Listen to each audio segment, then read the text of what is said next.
exactly. That's what I need to say.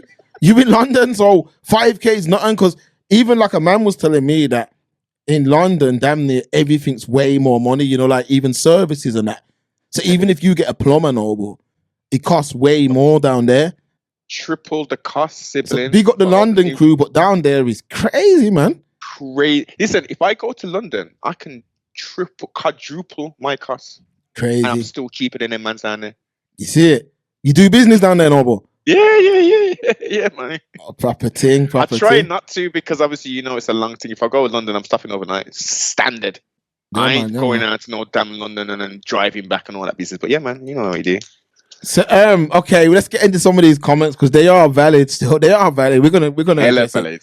So Asia says, yeah, why are all black women judged the same way?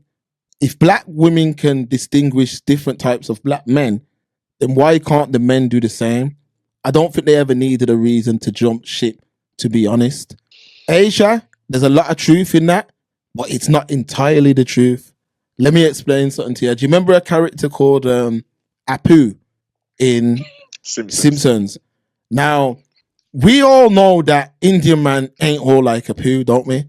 But over the years, the stereotypes of Indian man, shop owner, etc., created that notion, that stereotype.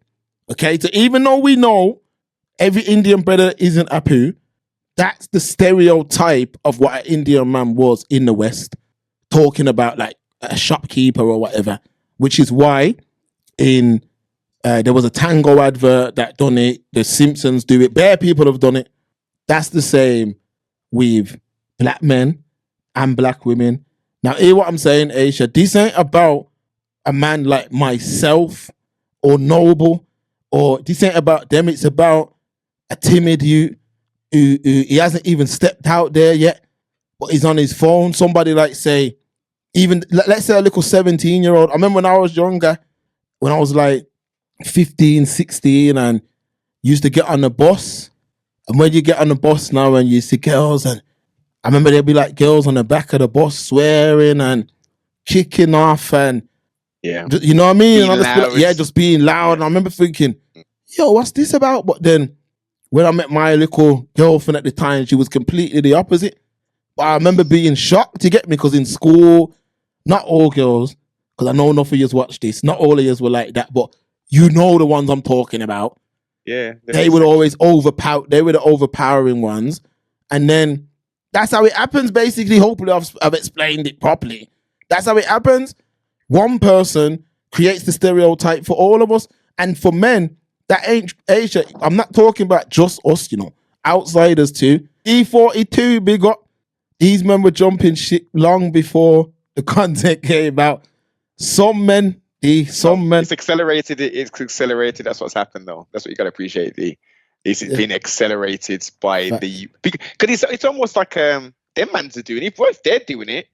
You know, being familiar with the thing and not even being familiar. Desensitization. That's the best word to use in this respect. We see it so much. It's like nothing. It's nothing now. What can shock and offend people these days? Facts. Nothing, because it's all out there. Facts. Everything. D42, some young people don't have good families or support systems in place, so they seek guidance in the wrong places. The question is, what are we doing as a community to help them before this happens? Very, very good question, D. That brings me to a quick story back in Brum, back in the day. Now, I remember this girl, pretty girl, man. She was about, 19. I'm younger than her at the time. She used to come into town damn near every day. But she was, she had been kicked out by her mom. So she was living in like this hostel. So she used to come into town every single day, man, every day. And she was pretty much used to talk and behave how this R Fabulous does, a lot of swearing, quick to fight people, a lot of different men. Like some days you'd see, like the men that used to hang around town. One day you'd see a man like with her, you're like, wow. Next day you see a different man with her. Next day you see a different man. Till one day I seen her and she was fully Muslim over. All she was showing is her face. You get me? So the right man had caught her, and when he caught her, she completely just switched. Yeah. You see what I'm saying? Like she. So what I'm trying to get at is she was just going wherever the wind blows. This is the point. You see what I'm saying? Get a guiding light, or someone who's going to put you in the right path rather than being a lefty. You know what I mean? And you can see, raw, hold up, all that was just madness. Yeah, man, I'm on that path. Yeah, man, I'm coming with you still. Yeah, man. And I remember seeing her and she was like saying, yeah, man, my husband and this, that. And I dropped the menace to society thing. I said, yo, if that keeps you away from the things you were doing before, I'm all for it. You see what I'm saying? If that keeps you away from that, then I'm all for that. But what I'm trying to get at, D42, is that a lot of these people don't take talking. They don't listen. You see what I'm saying? Like I explained to you before about the Muslim brothers, not all, because I know that the Muslim brothers fell away, but not all, but a lot ignored community warnings. You know what I mean? They didn't care what the community said. I've personally seen elders talking to man, yo, young brother, change your life. And I'm fed up of hearing that excuse about how these elders were broke. What more did they want man's? I've seen man's. I don't even like to talk like this on the internet, but what more do man's need to see? I've seen elders driving brand new Mercs, Jeeps, living out the ends, flying. What more do you need to see for to take talking from a black man? Let's say what it really is. You don't value blackness, so you don't take nothing from nobody black. That's all it is, Noble. It's the truth. That's all it is, and that's what it is with like you think she's gonna listen to anybody.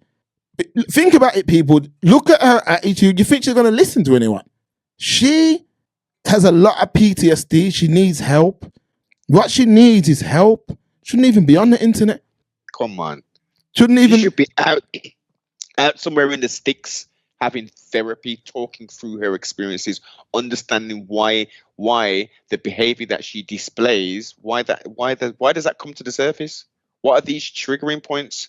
Where were the trauma anchors? Why are they there? How did it happen? How can we get over it? How can you heal from that? You won't totally heal. No one will totally heal from certain traumas, but it's not being addressed. In essence, what's been happening, it's been supercharged. Facts. That's what, when you give a person clout off of their trauma, there are a lot of people like this in the States. I don't know what it is. I definitely have the glasses on. I will say that, because even some of the ones in the States, I've been able to see it. Even like with Kanye, like 95% of people were riding that wave. Like they really believed that was some sort of savior. And I remember at the time, I couldn't believe it, you know. I was like, damn, like that's how I remember saying to Stephen before that show, Stephen, I don't know how long we're gonna do this, you know, because I can't do this. I can't argue against this. I remember him saying, I remember before that Kanye show, I said that, because what we do before the show, like when we're in the studio, a man might back out the iPad and say, yo, look on this. And I remember at the time, mans were like, yo, he's talking up for black people. And I was just like, damn, we are that easily fooled, man. Like I could see through it from day one. Like I could see through it. Like, yo, this is just about his girl, you know, like nothing else but his girl. When everything was good with his girl and he was getting regular catches from his girl and everything was good, you never heard this brother speak nothing. Nothing. It's only when she bounced and all of that, and then he came with all that energy then. And I remember just thinking, people are really standing behind this. And now we've seen how that spiraled out of control. And that's the same with an individual like this. When you put people in a certain limelight, and she's almost being taken advantage of too, because it's almost like a clown. You know, like a clown goes to a party and he juggles a few balls, and then the kids, I want more. Then he goes and gets the friggin' the little bike thing that only one wheel, and then he rides that back and forth and he's juggling, and then the kids, oh my God, I need more. Now he goes and gets tennis pins that are on fire on some Streets of Rage thing and starts juggling them. Then you're like, damn, like, yo, that's what this is. This is crash dummy content. This is crash dummy content, but it's pushed for a reason. But let me get into the chat. D42, we can't try to shut the gate after the horse has bolted. That's true. Western, big up. Her mom promotes the damn thing. The same thing I think you're saying, Western. D42, the thing with Red Pill, it was originally started by and for indigenous men, but men from our community picked it up so easily. Yeah, facts, because what had happened was, I tell you, people talk about the indigenous, but back in 2009, first time I went Thailand, yeah, Noble. The plane was full of indigenous brothers, you know. Come on. You know what I'm saying? They weren't going there for no vacay. They were going there to, I'm not going to say royal, because the man's not royal. You know what, in coming to America, when he's coming over and he said, you're going to soak your royal oats or whatever he said. They might have been going to Thailand for years. And what happened is they started to have problems amongst themselves, like the indigenous, but you could call it the ground level indigenous. And that's when you seen certain content coming out online, and it just started from there. But the thing with Kevin Samuels, though, yeah, no, but he had some good content, you know. He had some good content. I'm gonna tell you why, because a lot of women need to hear, a lot of men need to hear the truth too. Yes, but both but what he was saying, like, it was true. Like it was just common sense. Yeah, it was just common sense. Like when they're like, yeah, I got my 6 kids and he's like, nah, that ain't gonna run. Like 6 kids, and it's the truth. But nobody wants to take ownership of that, because it's even like, I'll say it to certain girls sometimes, like, I'm not saying you're not gonna find no one, but how you're talking, like you're demanding a certain thing. I'm not saying you can't want that, but reality and want is 2 different things.